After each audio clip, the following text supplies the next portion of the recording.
고별 설교를 묵상하고 있죠. 고별 설교 13장 후반절부터 시작되어진 14장, 15장의 말씀은 주님께서 이제 떠나고 나신 후에 내일이면 십자가를 지시는데 십자가로 떠나시고 난 후에 제자들이 무엇을 해야 하는가 하는 것에 주된 관심이 있습니다. 그래서 그것을 주님은 열매 맺는 삶으로 설명하셨고 제자들에게 주님이 행하셨던 사역을 감당하는 열매 맺는 삶을 기대하시면서 그런 이야기를 하셨습니다.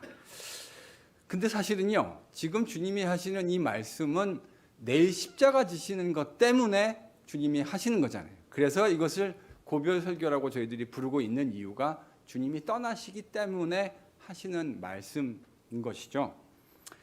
그래서 주님이 하시는 이 말씀들 사실은 모두가 뭘 전제하고 있는 거냐면 내일 주님이 십자가로 떠나신다 하는 것을 전제해 놓고 있는 겁니다.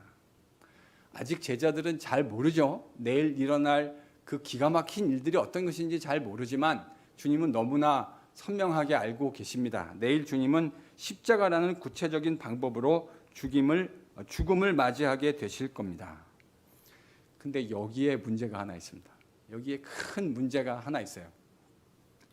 오늘날 십자가 그러면 주님을 믿지 않는 우리 기독교인이 아닌 사람들에게도 액세서리로 여자들의 목걸이에 십자가가 걸려 있기도 하고 다양한 모습으로 액세서리로 활용되어집니다.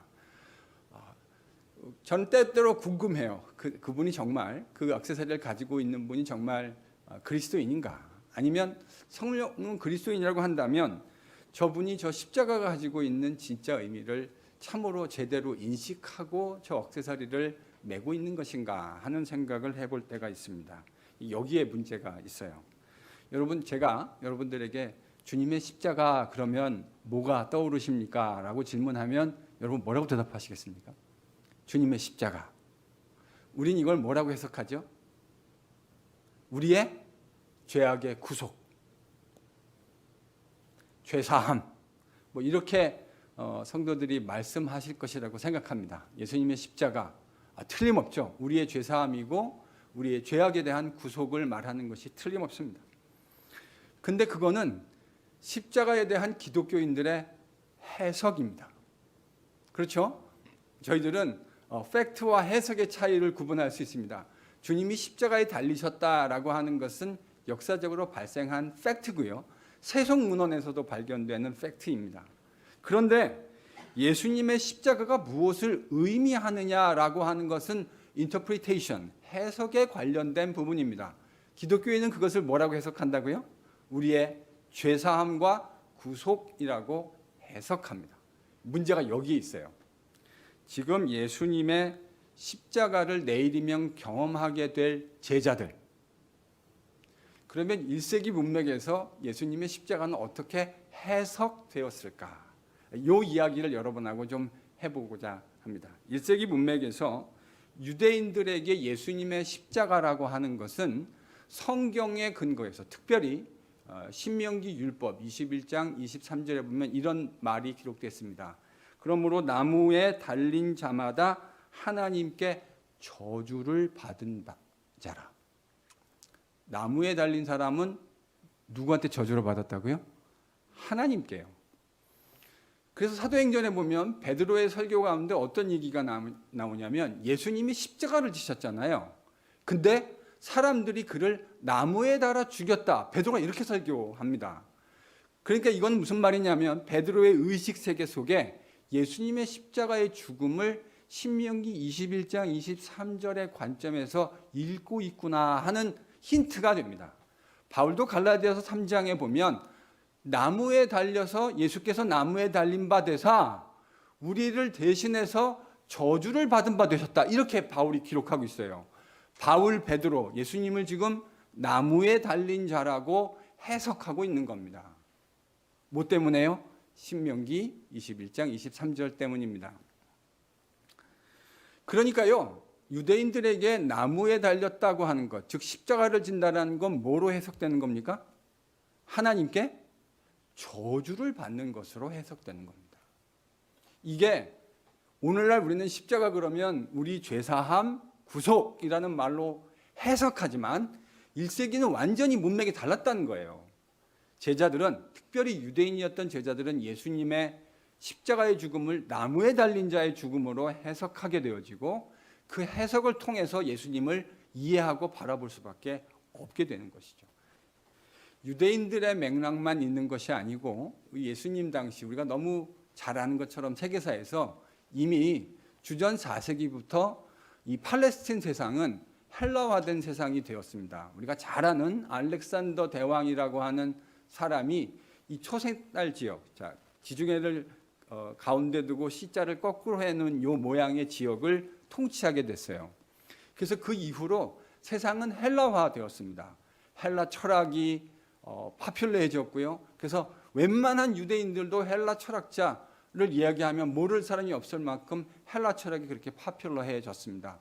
그리고 말도 헬라 말을 하는 유대인인데 헬라 말을 얘기하는, 그러니까 여러분 베드로 전후서를 보세요. 베드로가 유대인이고 히브리어나 아람어를 말했을 텐데 베드로 전후서를 무슨 말로 기록했죠? 헬라 말로요. 그 말은 베드로가 헬라 말에도 상당한 식견을 가지고 있었다는 것을 시사하는 겁니다. 아직 모르는 말로 어떻게 기록할 수 있었겠습니까? 이렇게 헬라화되어 있었어요. 이 말은 지금 이 십자가라고 하는 것이 헬라 세계라는 문맥 안에서도 이해된다는 것을 의미합니다. 여러분, 예수님의 십자가는 헬라 세계에서 아주 보편적인 사형 방식 중 하나였습니다. 십자가란 반란을 꾀했던 사람이 그 반란에 실패해서 성공하지 못해서 그 반란의 반대편에 있는 사람에 의해서 처형되어지는, 그러니까 십자가를 바라보는 사람은요, 그 십자가 처형을 바라보면서 뭐라고 해석했냐면 실패한 반란 패배라는 말로 십자가를 해석하고 이해했을 겁니다. 여기에 문제가 있어요. 주님은 내일 십자가에서 돌아가시는데 그 십자가에 돌아가시는 주님의 그 십자가가 유대 맥락과 헬라 맥락에서 하나님께 저주를 받은 자라고 하는 맥락으로 이해될 것이고 실패한 반란 패배라는 말로 이해될 것이기 때문에 주님이 그 십자가가 뭐를 의미하는 것인지를 설명해 주셔야 할 필요를 느끼게 된 겁니다. 주님은 십자가가 주님이 하나님께 죄를 지어서 하나님께 저주를 받는 것이 아니라는 사실을 설명하실 필요가 있었고, 이것이 실패한 반란이고 그래서 패배가 아니라고 하는 것을 제자들에게 가르쳐 주셔야 할 필요를 느끼신 것 같습니다. 바로 이런 의미에서 8절에서 11절은 1차적으로 주님의 십자가의 죽으심에 대한 일종의 변론이고 동시에 새로운 해석이다라고 이야기할 수 있을 것 같습니다. 8절에서 11절이 무슨 이야기를 하는지를 다시 한번 절수는 좀 길지만 실제로 그렇게 길지 않아요. 8절에서 11절 저기 다시 한번 읽어보도록 하겠습니다. 같이 읽죠. 시작. 그가 와서 죄에 대하여 의에 대하여 심판에 대하여 세상을 책망하시리라. 죄에 대하여라 함은 그들이 나를 믿지 아니하며 의에 대하여라 함은 내가 아버지께로 가니 너희가 다시 나를 보지 못하며 심판에 대하여라 함은 이 세상 임금이 심판을 받았음이니라. 여러분, 제가 요한복음을 좋아했다고 말씀드렸습니다. 제가 요즘 그런 말 많이 하잖아요. 당신이 가장 좋아하는 최애 성경이 뭐냐? 최애. 처음에는 그게 무슨 말인가 했는데 가장 좋아하는, 요즘 젊은 사람들은 그렇게 표현합니다. 최애 성경이 뭐냐? 그럼 저는 한 번의 그 망설임도 없이 요한복음이라고 얘기하곤 했습니다. 근데 제가 요한복음을 대학 때 묵상하다가요, 바로 요 구절, 지금 저희가 읽었던 8절에서 11절에 있는 이 말씀이 잘 이해가 안 되더라고요. 여러분 어떠세요? 읽으시면 바로 이게 무슨 말을 하는지 그냥 쑥 잘 들어오십니까? 저는 잘 안 들어왔어요. 그러니까 이게 뭔 말인가 하는 것, 어렴풋이 무슨 말을 하는지는 대강은 알 것 같은데 그게 정확하게 뭐를 의미하는 건가를 누가 물어보면 설명할 수 없는 것. 여러분, 이거는 제대로 알고 있는 것이 아닙니다. 누가 물어봤을 때 그게 어떤 건지를 내 말로 설명할 수 있을 때 저는 그때야 비로소 내가 그것을 알고 있는 것이라고 생각하거든요. 그런 의미에서 저는 이 말씀들이 긴가민가 했습니다. 어렴풋이는 무슨 말인지 알겠는데 찍어서 얘기하고 설명해 보란다면 제가 딱히 잘 설명할 수 없었어요. 오늘 그 이야기를 여러분하고 좀 해볼까 합니다. 일단 이 말씀은요, 지금 주님이 내일 경험하게 될 십자가 처형과 관계된 말씀입니다. 그 관점에서 이 이야기를 읽으셔야 돼요. 주님은 이 십자가 처형과 관련되어서 성령이 오시면 그 성령께서 세상이 가지고 있는 죄에 대해서 그리고 의에 대해서 심판에 대해서 도리어 세상을 책망하실 것이라고 말씀하십니다. 성령이 오시면 성령이 뭘 하신다고요? 죄에 대해서, 의에 대해서, 그리고 심판에 대해서 세상을 책망하실 것이다. 말씀드린 대로 이 말씀은 모두가 주님의 십자가 처형과 관계된 말씀입니다. 주님은 세상이 죄에 대해서 책망을 받는 이유를 뭐라고 8절에서 9절에서 말씀하셨죠? 왜 세상이 죄에 대해서 심판을 받는다고요? 9절 말씀요. 그 이유가 무엇입니까? 주님을 믿지 않았기 때문이다. 죄에 대해서 세상이 심판을 받아야 되는 이유는 세상이 주님을 믿지 않았기 때문이라는 말입니다. 이 말은 그리 어려운 말이 아니에요. 여러분 아이들을 키우다 보면 여기 이제 아이들 키우신 분들이 계시죠? 그러면 아이들 키우다 보면 아이들이 참 기가 막히게 거짓말을 합니다. 나는 분명히 거짓말하는 법을 가르쳐준 일이 없는데 어떻게 학습을 했는지 기가 막히게. 그래서 저는 그때 진짜 인간이 죄인이구나 하는 거를 애들 키우면서 깨달았어요. 머리로만 아는 게 아니라 마음으로 동의되는 차원의 알미 있지 않습니까? 이런 거예요. 세상의 죄가 뭐냐? 여러분 우리가 아이를 키울 때 아이가 잘못하면 우리가 아이들을 훈계합니다. 디스플린을 하는 것이죠. 그래서 그 아이가 그와 같은 일을 다시 행하지 않도록 훈계를 합니다. 그리고 나서 혼낸 아이를 다시 이렇게 잘 안아주려고 하죠. 사실은 훈계부터 시작해서 이 모든 행위가 아이를 잘 회복해서 그 아이를 다시금 건강한 인간으로 세우려고 하는 부모의 사랑 아니겠습니까? 그게 부모가 지금 자식을 혼내고 때로는 한국식으로 하면 회초리도 치고 그리고 그 자식을 다시 안으려고 하는 목적이 바로 그 회복에 있는데 지금 주님을 받아들이지 않는, 주님을 그들이 믿지 않는 것이 어떤 의미냐면 자식을 용서하겠다고 하는 부모의 모든 프로세스를 거부해버리겠다고 하는 겁니다. 그게 주님을 받지 않는다는, 주님을 믿지 않는다는 말의 의미예요. 아니 하나님은 지금 우리를 용서하기 위해서 용서받을 수 없는 우리인데 우리를 용서하기 위해서 아들을 보내시고 아들을 십자가에 매달을 것이고 그 아들을 보는 자들을 그것을 믿음으로 고백하는 자들을 모두 다 용서하겠다고 말씀하시는데 아들을 믿지 않겠다고 하는 그 사실이 뭐를 의미하는 거라고요? 용서하겠다는 부모의 마음 자체를 거부해버리는 겁니다.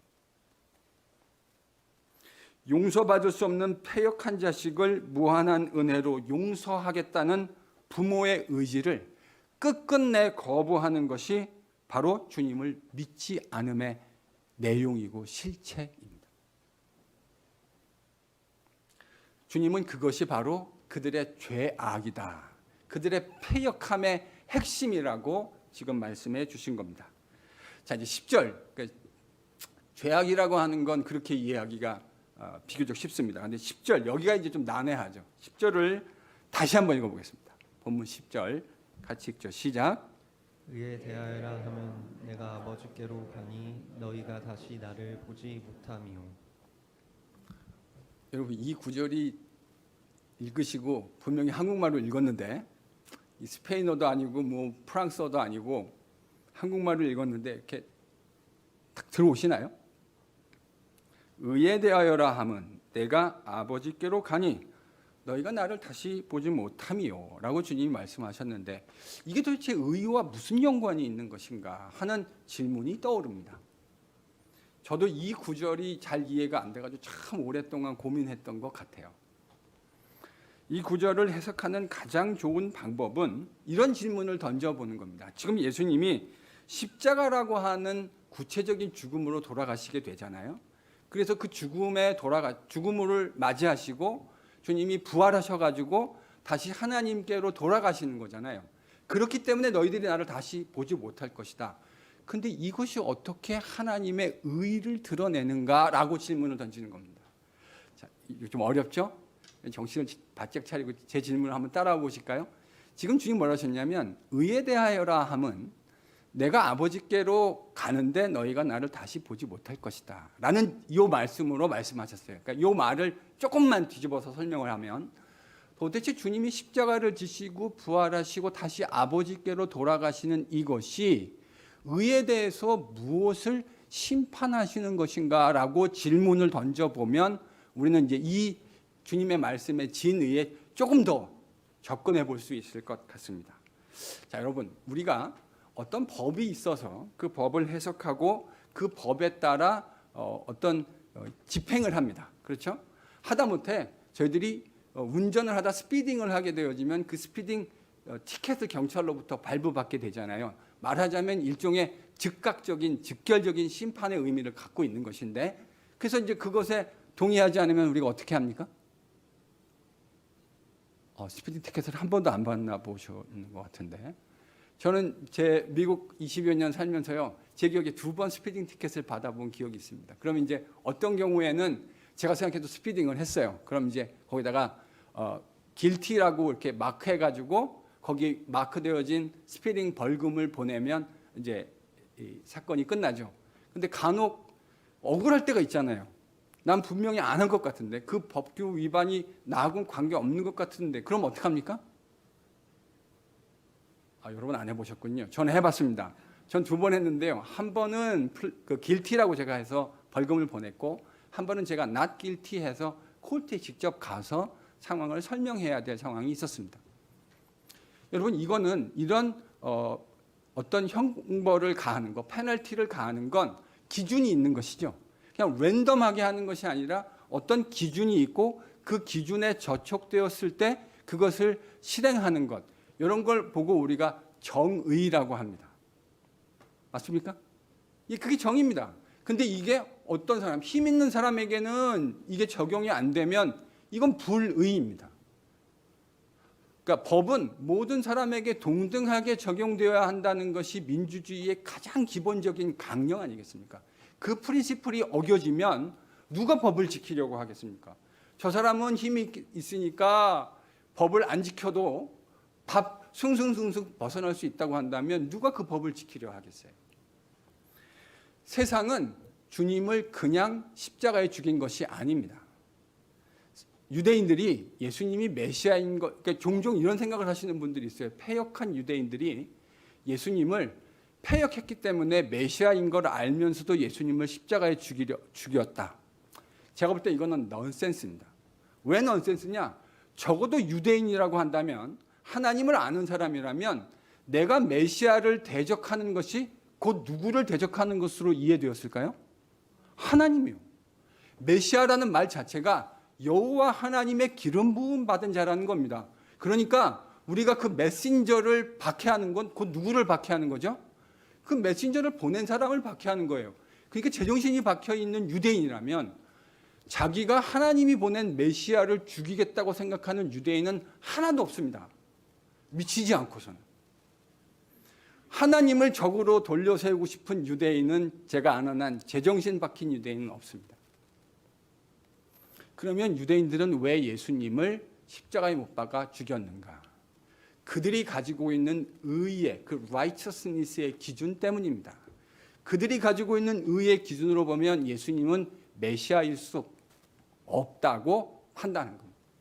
메시아일 수 없고 하나님 주신 율법을 그렇게 가볍게 여기는 사람, 마땅히 죽임을 받아 마땅하다고 생각한 거죠. 그래서 그들이 가지고 있는 의의 기준을 적용해서 예수님을 메시아일 수 없다고 성급하게 결론 내렸고, 그 성급한 결론의 결과로 예수님을 십자가에 처형한 겁니다. 유대인들은 예수님을 정확하게 얘기하면 십자가에 처형당하는데 주도적인 역할을 하게 됩니다. 그런데 9절에서 10절에서 주님이 지금 뭐라고 말씀하시냐면, 당신이 누구에게로 가신다고요? 아버지께로. 자, 그러니까요, 보세요. 여기에요 지금 하나 빠져 있는 게 있어요. 자, 주님이 지금 십자가 내일 돌아가시잖아요. 그 죽으심 다음에 하나님 아버지께로 돌아가십니다. 그렇죠? 그럼 요 사이에 생략되어 있는 사건이 하나 있죠. 뭐죠? 기독교에서 너무너무나 중요한 사건인데 주님이 죽으시고 다시 아버지께로 돌아가시는 요 두 개의 사건 사이에 생략되어진 이야기가 사건이 하나 있죠. 뭡니까? 부활입니다. 주님이 말씀하시려는 이게 부활이에요. 세상은 주님을 죄인이라고 성급하게 결론 내렸고 하나님께 저주받은 자라고 생각해서 유대인들은 그 예수님을 십자가에 죽이는데 주도적인 역할을 했습니다. 그런데 공의로우신 하나님은 죄가 없으신 주님을 살려내셨습니다. 우리가요, 이 주님의 부활을 곰곰이 좀 묵상해 봐야 될 거라고 하는 생각을 합니다. 여러분, 공의라고 하는 건 지위 고하를 막론하고 그 법 규정을 모든 사람에게 적용하는 걸 공의라고 얘기하는 거잖아요.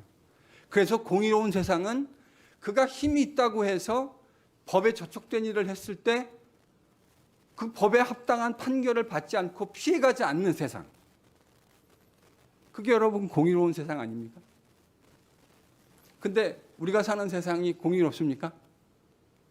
저는 아닌 것 같아요. 저는 동시대를 여러분하고 같이 살아가고 있는데 우리가 사는 세상은 물론 예전에 비해서는 어느 정도 공의로운 부분들이 확보된 부분도 덜어 있기는 하지만 여전히 공의롭다고 생각하는 생각은 들지 않아요. 미국도 그렇고 한국도 그렇고 역시 마찬가지 아닌가 싶습니다. 공의라는 말은 그가 가지고 있는, 그러니까 저 사람은 똑같은 A라는 B라는 사람이 있는데 A는 나랑 친하기 때문에 잘못한 것에 대해서 봐주고 B는 나랑 친하지 않기 때문에 그 법을 그대로 적용해서 그들을 퍼니시한다면 이게 어떻게 정의로운 세상일 수 있겠습니까? 이건 정의가 상실되어진 것이죠. 여러분, 하나님의 공의라는 걸 이렇게 이해하셔야 합니다. 하나님이 구약에서 이렇게 말씀하셨죠. 죄를 지으면 어떻게 됩니까? 죄를 지은 것의 결과를 반드시 죽음이라고 하는 페널티를 통해서 가져가겠다. 하나님이 이렇게 말씀하셨어요. 죄의 삭은 그런 의미에서 히브리서는 사망이라고 이야기한 겁니다. 여러분, 우리가 다 죽습니다. 이게 뭐를 의미하는 걸까요? 저와 여러분이 하나님 앞에 죄인이라고 하는 것을 의미합니다. 하나님의 공의로움이 우리 모두의 생명을 이 땅에서 어느 날 걷어가시는 것을 통해서 표현되어질 거라고요. 여러분, 이게 하나님의 공의입니다. 죄를 졌기 때문에 하나님이 죄의 삭은 사망이라고 말씀하셨고, 그렇기 때문에 모든 인류는 한 명의 예외 없이 다 죽어요. 그러면 제가 질문해 볼게요. 예수님이 십자가에서 죽으셨습니다. 그리고 3일 만에 다시 죽음의 권세를 깨고 일어나셨습니다. 이게 뭐를 의미하는 거죠? 하나님의 권세, 하나님의 공의라는 관점에서 이게 뭐를 증명하는 걸까요? 예수님이, 이거 어렵나요? 예수님이 죄가 없으셨다. 우리가 하나님이 세상을 통치하시고 그의 공의로 다스리신다는 사실을 진짜 믿는다면 이렇게 생각하시는 분들이 있더라고요. 목사님, 뭐 그거는 꼭 예수님만 부활하신 것도 아니고 야이로의 딸도 일어났고 나사로도 일어났는데 그건 어떻게 설명될 수 있겠습니까? 그럼 제 대답은 뭘까요?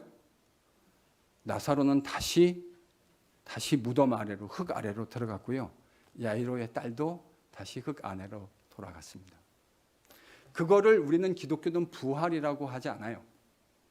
그거는 저는 이렇게 말하는 게 맞다고 생각해요. 일시적 소생. 물론 나사로의 죽음은, 그리고 야이로의 딸의 소생은 주님의 부활을 내다보게 하는 기능이 있기는 하지만 근본적으로 주님의 부활하고는 차원적으로 달라요. 왜냐하면 성경이 얘기하는 부활은 다시는 죽음을 맛보지 않는 상태로 온전하게 회복되는 것을 의미하기 때문입니다. 주님은 부활하셨어요. 주님은 소생하신 것이 아니에요.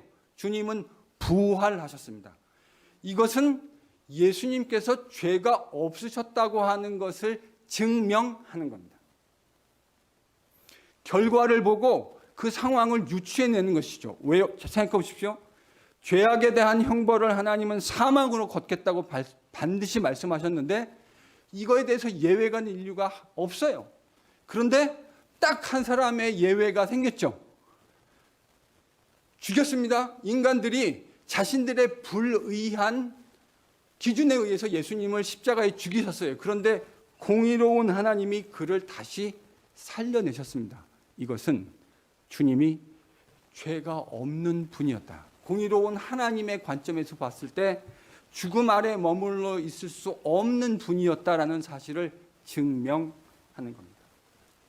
도리어 이 주님의 부활을 통해서 뭐가 증명된 거냐면 세상이 정의롭다고 했던 그 의의 기준이 불의했다고 하는 것을 역으로 증명하는 일이 되는 것이죠.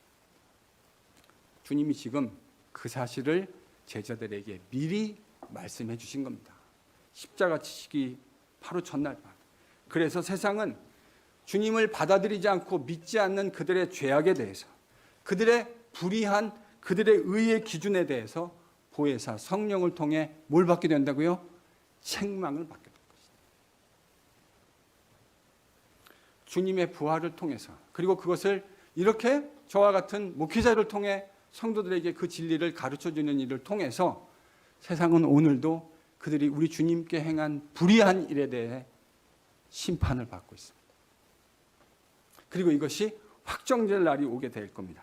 어느 누구도 부인할 수 없는 모습으로, 그런 영광스러운 패션으로 확인받게 될 날이 곧 도래하게 될 겁니다. 11절에서 주님은 심판에 대하여라 함은 이 세상 임금이 심판을 받았습니다 라고 말씀하십니다. 보혜사는 세상의 심판에 대해서도 심판하실 것입니다. 책망하실 겁니다. 그 이유는 세상의 심판이 잘못되었기 때문입니다. 여러분, 우리 사법체계에서도 간혹 과거에 내려진 사법심판이 잘못되어진 경우에 새로운 법적인 해석과 증거들을 통해서 그것이 잘못되었을 때 잘못된 것을 바로잡는 프로세스를 가지고 있습니다. 세상이 예수님을 불의한 잣대로 잘못 판단해서 성급하게 메시아가 아니고 죄인이라고 결론 내려서 그를 죽였는데 하나님이 그것을 부활을 통해 뒤집으셨습니다. 심판의 내용은 바로 그겁니다. 이 잘못된 심판, 그 뒤에 존재하는 세상의 임금인 마귀가 궁극적으로 하나님께 심판을 받음으로 이미 이루어졌고, 그리고 이제 주님 다시 오실 때 그것이 확인됨으로 궁극적으로 증명될 겁니다. 지금 제자들의 문맥에서 주님이 지실 십자가는 다분히 하나님으로부터의 저주요, 실패한 반란에 대한 패배로 이해될 가능성이 농후합니다. 그런데 주님은 이 얘기하고 싶은 거예요. 내가 내 죄 때문에 하나님께 저주받은 것이 아니다. 내가 실패한 반란으로 세상에 대해 패배한 것이 아니다. 도리어 십자가는 역설적으로 세상의 죄악과 더러운 탐욕적 의와 불의한 심판에 대한 하나님의 역설적 심판의 의미를 담고 있다는 사실을 주님은 그 십자가 사건이 일어나시기 전날 밤 제자들에게 이렇게 명징하게 설명해 주신 겁니다. 주님의 십자가에 대한 주님의 새로운 해석이 깨달아지는 은혜가 임하기를 예수님으로 축원합니다. 설교 초반에 오늘 주님이 하시는 말씀이 매우 특별한 상황, 즉 주님이 십자가를 통해서 처형되시고 그리고 이제 이 땅에서 주님과 제자들이 이별해야 하는 그 이별이라는 독특한 상황 속에서 이 고별 설교가 주어졌다는 사실을 말씀드렸습니다. 십자가 처형과 관련해서 이것이 세상에 대한 패배가 아니라 도리어 세상에 대한 심판이라고 말씀하신 주님은 이제 제자들이 직면해야 할, 그들이 맞닥뜨려야 할 또 다른 상황에 대해서 집중하십니다. 그 이야기를 보면 13절이 이렇게 이야기해 주고 있습니다. 여러분 13절 함께 읽습니다. 같이 읽죠. 시작. 그러나 진리를 성령이 오시면 그가 너희를 모든 진리 가운데로 인도하시리니 그가 스스로 말하지 않고 오직 들은 것을 말하며 장래일을 너희에게 알리시리라. 자, 여기 13절을 보시면 보혜사, 즉 진리의 영이 오시면 그가 무슨 일을 하신다고 주님이 말씀하시죠? 뭐 한대요? 동사로요. 제자들을 인도하신다. 그렇죠? 진리의 성령이 오시면 그가 제자들을 인도하신다. 여러분, 이 말의 의미는 이런 의미 아니겠습니까? 지금 내일이면 주님은 십자가로 제자들을 떠나실 거예요. 지금까지는 주님이 함께 계시면서 제자들이 어떤 어려운 상황이나 질문들, 난관이 있으면 누구에게 달려가면 됩니까? 주님께 쪼르르 달려가서 주님, 이런 일이 있습니다. 어떻게 해야 하겠습니까? 그러면 우리가 복음서에서 보듯이 주님은 제자들에게 필요한 내용들을 즉각적으로 가르침을 주시기도 하시고 지시사항을 전달해 주시기도 하셨습니다. 성전세 납부 어떻게 해야 됩니까? 그랬더니 주님께서 참 희한한 방식으로 설명하셨죠. 가서 낚시하면 물고기를 하나를 잡을 텐데 그 물고기 배를 바르면 뭐가 나오죠? 동전이 나옵니다. 참 희한하지 않습니까? 아마 그 물고기가 언젠가 그 인간들이 흘린 그 동전을 삼켰겠죠. 주님께서 그 물고기를 잡으면 동전이 나올 텐데 너를 위한 한 세겔인데 반 세겔이 성전세였으니까 너를 위해서 반 세겔, 나를 위한 반 세겔 성전세 납부하도록 해라. 이렇게 주님이 말씀하셨습니다. 주님이 계실 때는 그렇게 주님께 찾아가면 돼요. 그럼 주님이 모든 상황에서 필요한 가르침과 지시사항을 전달해 주셨습니다. 그런데 이제는요, 주님이 떠나십니다. 제자들은 이제 주님이 육신으로는 부재하신 상황, 그 독특한 상황을 맞닥뜨려야 해야 돼요. 그게 현실이 된 거예요. 이제 주님을 찾아서 주님 하고 찾아갈 수 있는 주님이 적어도 육신으로는 우리 옆에 계시지 않는 상황들을 주님의 첫 번째 제자들로부터 시작해서 주님이 다시 돌아오실 때까지 이 세상에 있는 모든 제자들이 똑같은 상황을 경험해야 한다는 말입니다. 그것이 주님이 이 말씀을 하신 배경이에요. 주님이 제자들에게 성령이 오시면 그가 뭐 하신다고요? 인도하신다. 인도하신다. 원래는 그 인도를 누가 했습니까? 주님이 하셨는데 그 인도의 역할을 성령이 하실 것이다. 이렇게 말씀해 주시는 겁니다. 자, 그럼 여러분 인도하신다라고 말씀하셨는데 인도라는 건 어떤 위치적인 개념을 가지고 있는 거 아닙니까? 우리가 인도한다 그러면 어디로 인도합니까? 이런 질문을 당연히 하게 되는데 오늘 본문을 보면 주님께서 어디로 인도하신대요? 저를 보면 답이 없고요. 성경 보시면 어디로 인도하신답니까? 진리로. 진리로. 물론 여기서 진리라는 것은 일반적이고 보편적인 진리, 진리 체계 이것을 절대로 부인하는 의미가 아닐 겁니다. 그러니까 그런 진리로 인도하시는데 그러나 요한복음의 문맥, 특별히 이 고별설교의 문맥에서 진리라고 주님이 말씀하셨을 때 제자들은 당연히 누가 떠올랐을까요? 주님이요. 왜 그렇습니까? 주님이 바로 요 문맥 바로 앞에서요. 15장에서 제자들에게 내가 주님 어디로 가시는지 모르는데 어떻게 쫓아가겠습니까? 그랬더니 주님이 내가 곧 길이요 진리요 생명이니. 주님은 자신이 진리라는 사실을 아주 명시적으로 이렇게 고별설교안에서 말씀하셨어요. 일반적인 보편적 진리와 진리 체계를 주님이 당연히 함의하셨겠지만 주님이 말씀하시는 이 진리라는 말의 핵심에는 항상 예수님이 계시는 것이 틀림없습니다. 심지어 성령은 자의로 말씀하시지 않는다. 주님이 말씀하셨습니다. 이건 꼭 누구의 모습하고 똑같습니까? 우리 주님이요. 주님이 그러셨잖아요. 나는 결코 너희들에게 자의로 말하지 않는다. 항상 누가 하신 말씀을 제자들에게 하십니까? 하나님 아버지께서. 성령도요. 자의로 말하지 않아요. 성령은 항상 우리 주님이 제자들에게 하셨던 말씀들을 이야기하십니다. 그러니까 지금 성령께서 보혜사 성령이 오시면 우리를 진리이신 주님에게로 인도하시는 거예요. 제가 이렇게 질문해 볼까요? 어떻게 해요? 여러분 주님이 안 보이시잖아요. 근데 보혜사 성령이 우리를 어떻게 주님에게로 인도하실 수 있겠습니까? 어떻게 가능하죠? 주님이요. 보혜사 성령이 오시면 그 성령께서 이런 일을 하실 것이다라고 고별설교에서 아주 빈번하게 말씀하셨죠. 지금 저희가 고별설교를 다시 묵상하고 있는데 그 고별설교에 보면 주님이 성령을 내가 가면 성령을 너에게 보낼 건데 보혜사 성령이 오시면 가장 먼저 그가 이런 일을 하실 것이라고 하셨던 말씀이 뭐죠?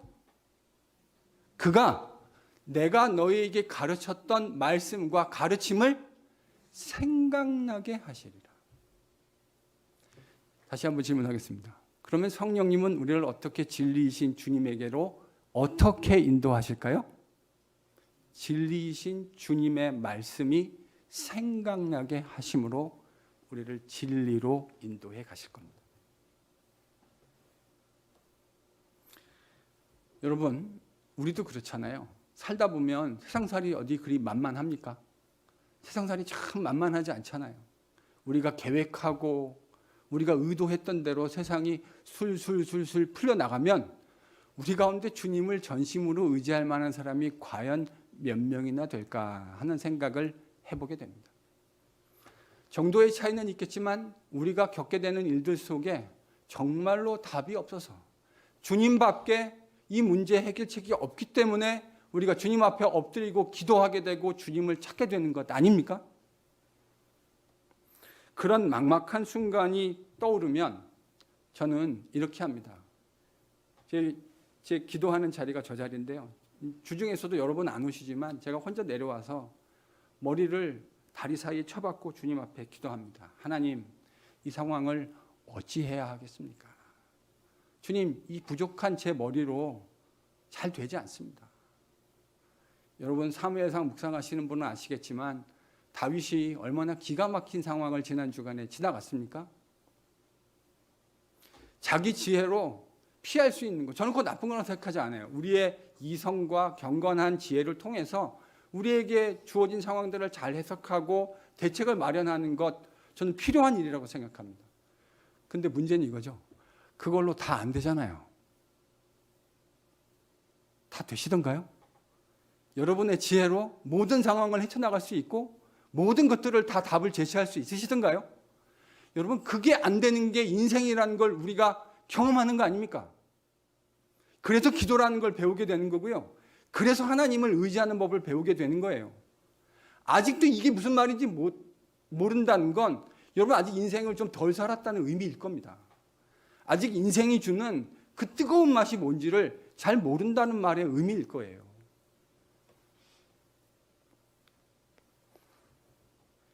그렇게 기도하잖아요. 그러면 답답한 마음에 기도하는데 어느 날 이렇게 한참 기도하고 있다가 보면요, 주님이 이렇게 파란 하늘에 하얀 뭉게구름을 툭 이렇게 떠오르게 하시는 것처럼 마음속에 생각이 이렇게 툭 떠오르게 하시더라고요. 제 경험은 그래요. 그래서 그 일들을 보면 이게 하나님이 하시는 게 맞구나라는 것을 그것을 쫓아가고 순종하면서 깨닫게 되더라고요.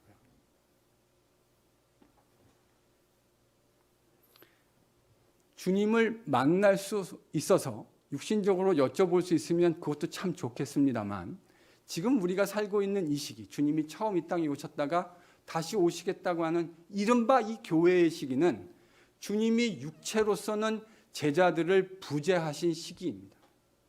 그때 누가 인도하신다고요? 성령께서요. 그 주님 그러셨잖아요. 너희가 내 이름으로 구하면 내가 듣고 시행하리라. 아멘. 주님이 약속하신 거예요. 그게 바로 성령의 역할입니다. 그래서 성령은 자의로 판단하지 않고 자의로 말씀하시지 않고 항상 주님이 하셨던 말씀을 제자들에게 생각나게 하심으로 우리가 만나는 수많은 일들 속에 주님이 우리에게 하셨던 말씀의 그 원리와 가르침이 생각나게 하심으로 우리가 어떤 길을 가야 하는지를 말씀해 주시는 것이죠. 그래서 첫 번째 제자들이나 우리나 다를 게 하나도 없어요. 그들도 부활한 십자가에 달리시고 부활한 주님이 육체로는 부재하신 시대를 살아가야 했고 우리도 역시 주님이 육체로는 우리와 함께 해주시지 않는 육체의 부재의 시기를 살아가야 합니다. 그러나 걱정 없습니다. 왜냐하면 주께서 성령을 보내주셨고 성령이 우리를 진리이신 주님에게로 인도하고 말씀이신 주님의 진리와 그 가르침이 생각나게 하심으로 여전히 우리를 주님과의 교제 안으로 세상에서 만나는 수많은 풍파와 어려움 속에서도 좌절하지 않고 주님을 바라보고 주님이 하시던 말씀들을 떠올리며 걸어가게 하시는 줄로 믿습니다. 여러분, 이게 기독교 신앙 핵심입니다. 주님이 이 말씀을 지금 제자들에게 해주시고 싶으셨던 것이죠. 성령이 우리를 그렇게 진리이신 주님에게로 주님의 말씀으로 친히 인도해 주신다는 말입니다. 그런데 여러분 정말로 가슴 아픈 현실이 뭔지 아십니까? 주님은 그렇게 간절히 우리를 주님의 말씀으로 주님과의 진리이신 주님과의 교제 안으로 인도하고 싶으신데 정작 하나님의 백성이라는 이름을 가지고 있는 사람들은 주님의 말씀을 잘 모른다는 데 있다는 겁니다. 주님과 이런 경건한 교제를 매일매일 이루어가는 것이 진리이신 주님과의 교제인데 오늘날 모르겠습니다. 이건 제 판단이니까 항상 맞지는 않아요. 그러나 경험적으로 완전히 틀린 허무맹랑한 이야기는 아닐 것이라고 하는 개인적 소견을 가지고 있습니다. 하나님은 이런 마음이시고 주님은 이런 마음이신데 오늘날 우리가 과연 그 주님의 뜻에 흡족하게 반응하며 정말 진리이신 말씀의 지도함을 받으며 성령님의 가이던스를 받으며 살아가고 있는가라고 질문을 던져볼 때 저는 정직하게 경험적으로 이 질문에 그다지 흡족한 대답을 오늘날 교회가 하고 있지 못하지 않을까 하는 우려를 목사의 한 사람으로 가지고 있습니다. 물론 제가 이 말을 하는 이야기 속에 해당하지 않는 분도 많이 계실 수 있을 것이라고 생각합니다. 아유, 주님 말씀 사모한 사람이 정말 어디 없기야 하겠습니까? 그런데 문제는 그런 사람들이 경험적으로 더 소수이지 않을까 하는 생각들을 하게 되기 때문이겠죠. 오늘날 하나님의 백성들이 하나님 말씀에 얼마나 관심이 없는가 하는 것을 확인하는 데는 그다지 오랜 시간이 필요치 않습니다. 오늘날에 유튜브가 많잖아요.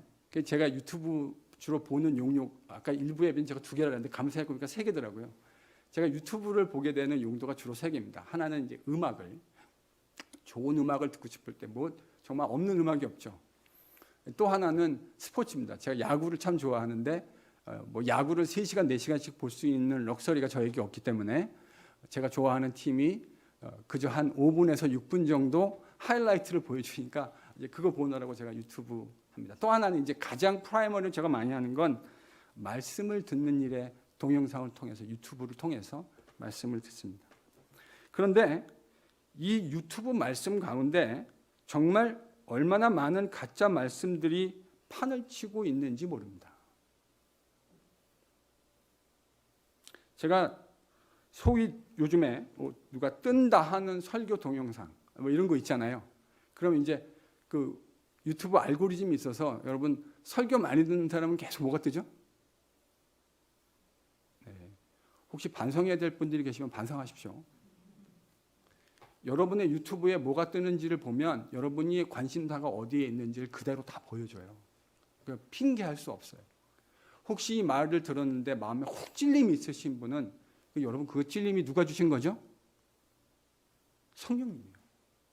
돌이키셔야 합니다. 성령의 은혜는 찔림의 은혜고 돌이킴의 은혜입니다. 믿어주실 수 있는 은혜가 있기를 바랍니다. 뜬다 하는 설교 동영상을 한 편을 봤어요. 유명한 분이 되는 거예요. 그분이 하필 마태복음 25장을 가지고 달란트 비유에 관련해서 설교를 하시더라고요. 제가 들어봤어요. 그랬더니 이 얘기를 하시더라고요. 달란트 비유 그것을 물질, 돈이라고 설명, 어디서 좀 들으신 것 같아요. 그래서 이 달란트가 그 당시 그레코로만 사회의 화폐 단위였다, 탈란톤이었다는 걸 아시더라고요. 그러면서 이거를 물질하고 연결해서 여기까지는 좋았는데요. 하나님께 헌금 많이 하면 헌금한 이상으로 100배, 60배, 30배. 제가 그냥 바로 딱 꺼버렸어요. 더 이상 들어야 될 필요가 없겠다고 판단이 들더라고요. 하나님께 헌금하면요. 참 얄팍한 마음이죠. 하나님께 헌금하면 하나님이 100배로 돌려주신다. 60배로 돌려주신다. 여러분 주식 투자하실 필요 없어요. 주식 투자해가지고 100배, 60배, 30배 받겠습니까? 그러니 얄팍한 현대인들의 마음에 그 이야기가 얼마나 솔깃하게 들리겠습니까? 제가 놀라운 건 이건 여러분 설교가 아니에요. 설교란 하나님의 진리의 말씀을 설파하는 것이 설교예요. 그건 인간들의 하찮은 이야기에 불과한 이야기를 하고 계시더라고요. 설교 강단에서 울려 퍼진다고 다 설교 아닙니다. 설교가 하나님의 진리의 메시지의 내용을 담지하고 있어야 설교가 되는 거예요. 그런 의미에서 그건 설교라고 말할 수 없습니다. 설교의 그 캐테고리 안에, 범주 안에 포함시키면 안 돼요. 그런데 너무 안타까운 건 그 자체로도 너무 안타까운데 그 메시지를 듣고 있는 교회가 얼마나 큰지 잘 모르겠지만 아멘! 그 소리가 얼마나 쩌렁쩌렁 하던지요. 여러분, 이게 지금 조국교회와 이민교회 목회자들과 성도들의 현실입니다. 이게 현실이라고요. 저도 목사이기 때문에요. 성도들이 어떤 이야기를 해드리면 좋아한다고 하는 걸 동물적 감각으로 알고 있습니다. 근데 차마 제가 목사라고 하는 타이틀을 들고 여러분이 좋아하는 이야기를 해드릴 수 없어요. 왜냐하면 그건 거짓이기 때문입니다. 저는 적어도 의식적으로 거짓을 설교 강단이라는 거룩한 강단에서 하나님의 백성들에게 차마 말씀드릴 수 없습니다. 그 참남함을 감당할 수가 없어요. 그래서 앞으로도 여러분 귀에 즐거운 이야기들은 해드릴 마음이 제가 없습니다. 하나님이 NGPC에서 저에게 얼마만큼 더 길게 목사로서의 사역들을 감당하게 하실는지 잘 모르지만 제가 있는 한 저는 주님의 진리에 위배된, 적어도 제가 알고 있는 양심적인 주님의 진리의 말씀에 위배된 이야기를 여러분에게 해드리고 싶은 마음이 추호도 없어요. 왜냐하면 그것이 여러분들에게 궁극적으로 악이 될 것이기 뻔하기 때문입니다. 그 길을 걸어가면요, 사망의 음침한 골짜기를 걸어가다가 사망의 구렁텅이에 빠지게 되는 거예요.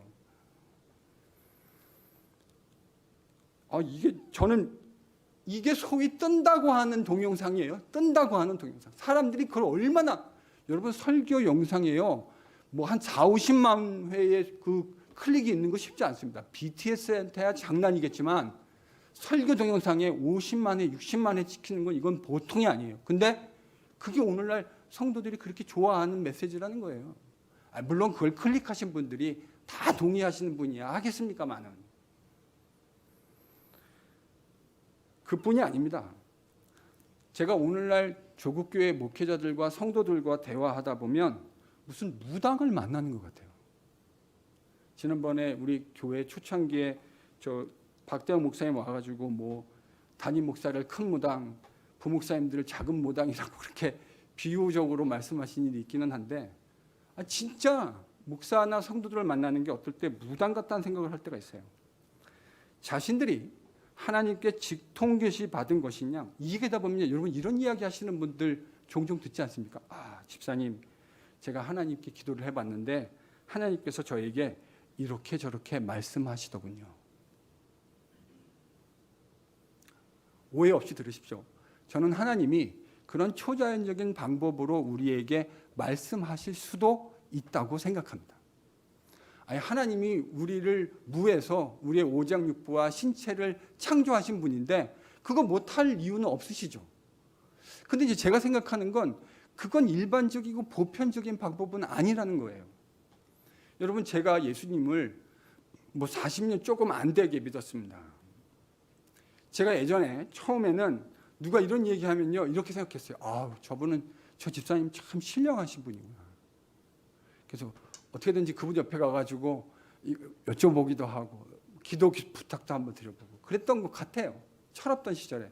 근데 이제는 제가 더 이상 그러지 않습니다.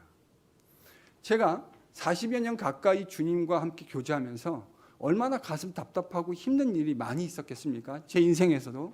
여러분도 그러시지만 제 인생에도 그렇거든요.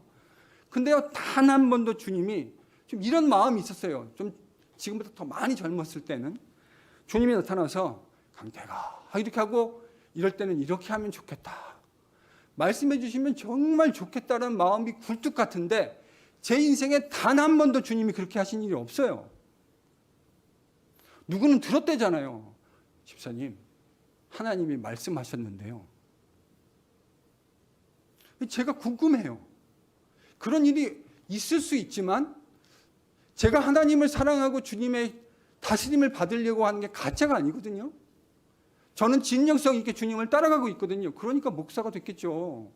그런 마음이 없었으면 목사가 왜 됐겠습니까? 이 힘든 일을. 제가 주님을 따라가려는 진정성이 있다고요. 근데 주님은 단 한 번도 저에게 음성으로 말씀해 주시지 않으셨다니까요. 근데 왜 다른 사람들은 그렇게 뭐 기도만 하면 주님이 자기를 이렇게 인자하게 뭐 봤대요. 이렇게 뭐 봐가지고. 제가 옛날에는 그거 보면 정말 솔직하게 제가 성도들 앞에서 딱 까놓고 말씀드려서 진짜 부러웠다니까요. 나도 좀 저런 거 한번 해보면 참 좋겠다. 근데 이제는 더 이상 부럽지 않아요. 왜냐하면 그게 완전히 틀렸다기보다는 그게 주님의 보편적인 방식이 아니라는 것에 대한 매우 강한 확신을 가지고 있기 때문입니다. 옛날에는 제가 부러워했는데 요즘은 어떻게 생각하냐면요.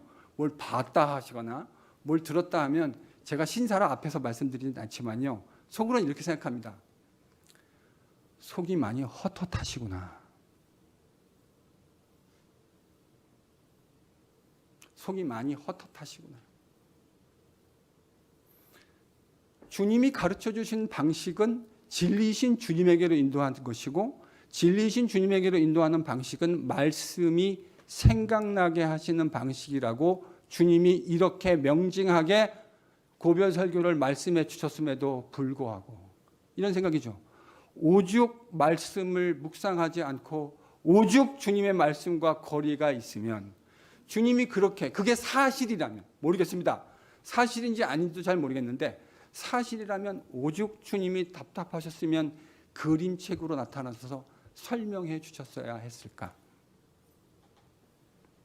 여러분 이렇게 생각하는 것이 주님의 말씀에 따라 상식적이지 않겠습니까? 여러분 왜 이런 일들이 일어나는지 아세요? 성도들이 진짜 주님의 말씀으로 주님과 교제하는 그 교제가 빈약하기 때문입니다. 주님의 말씀으로 내가 겪게 되는 수많은 상황들, 우리가 얼마나 많은 답답한 상황들을 세상을 살아가면서 경험하게 됩니까?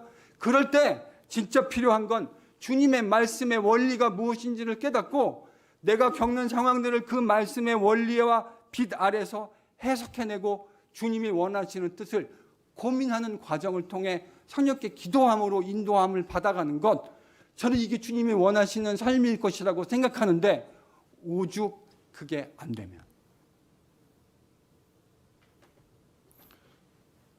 이게 예수무당 아니면 뭡니까?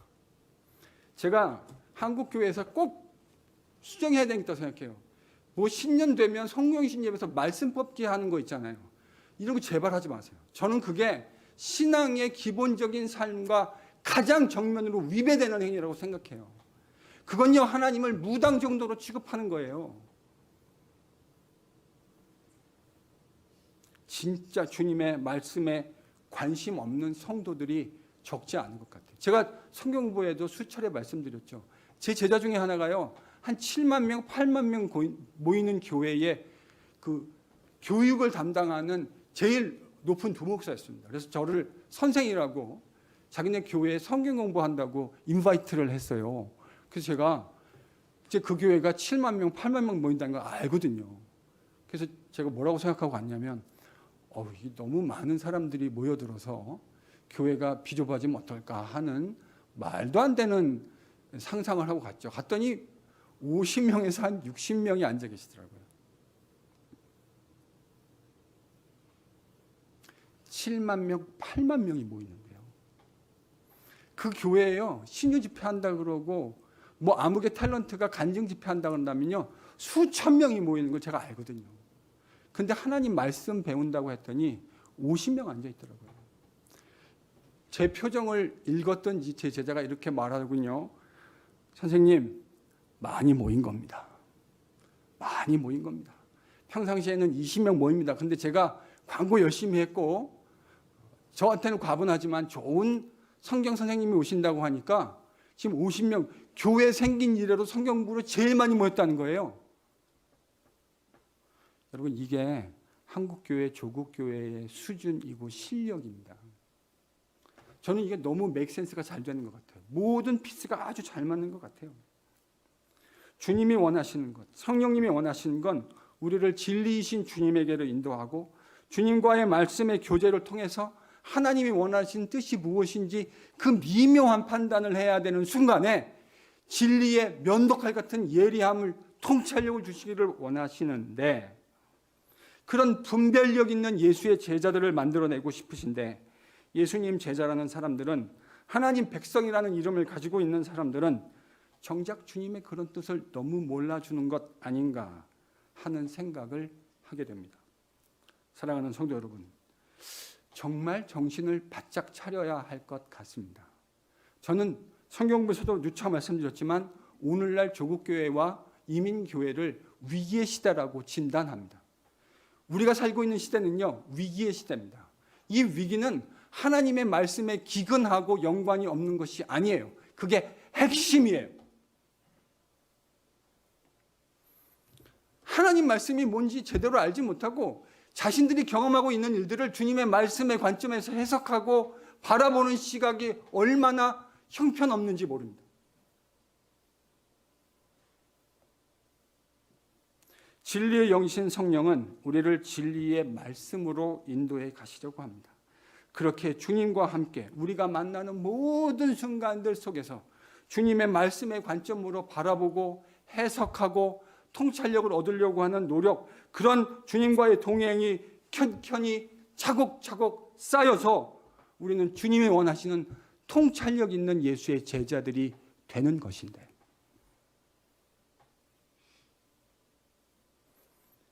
오늘날 교회의 실력이 과연 주님이 원하시는 그런 수준에 접근하고 있는가라고 했을 때 큰 그림에서 봐서 많은 부분 래깅하고 있는 것이 아닌가 하는 것이 솔직한 이 목사의 판단입니다. 참된 신앙생활에는 왕도가 없습니다. 무엇인가 자꾸 신비한 것으로, 그런 것으로 우리의 신앙을 추구하는 사람들은 마음이 헛헛하다는 반증 아니겠습니까? 무엇이 성숙한 신앙입니까? 진리의 말씀이신 주님의 말씀을 깨닫고 우직하게 주님의 말씀으로 하루하루를 걸어가고 내가 경험하는 모든 일들을 주님의 말씀의 관점에서 해석하고 통찰력 있게 바라볼 수 있는 것, 바로 이게 성숙한 신앙 아니겠습니까?